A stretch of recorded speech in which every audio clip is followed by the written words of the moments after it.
Romeo ਬਾਈ ਉਹਨਾਂ ਨੇ ਸਾਲੇ ਨੇ ਸਾਨੂੰ ਸਾਡੀ ਔਕਾਤ ਦਿਖਾਈ ਹੈ।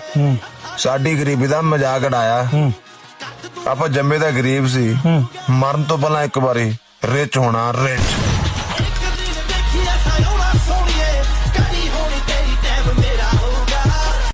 ਰੋਮੀਓ ਬਾਈ ਉਹਨਾਂ ਨੇ ਸਾਲੇ ਨੇ ਸਾਨੂੰ ਸਾਡੀ ਔਕਾਤ ਦਿਖਾਈ ਹੈ। ਸਾਡੀ ਗਰੀਬੀ ਦਾ ਮਜ਼ਾਕ ਉਡਾਇਆ। ਆਪਾਂ ਜੰਮੇ ਤਾਂ ਗਰੀਬ ਸੀ, ਮਰਨ ਤੋਂ ਪਹਿਲਾਂ ਇੱਕ ਵਾਰੀ ਰਿਚ ਹੋਣਾ, ਰਿਚ।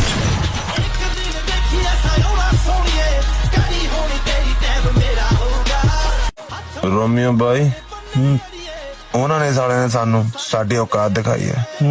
ਸਾਡੀ ਗਰੀਬੀ ਦਾ ਮਜ਼ਾਕ ਉਡਾਇਆ।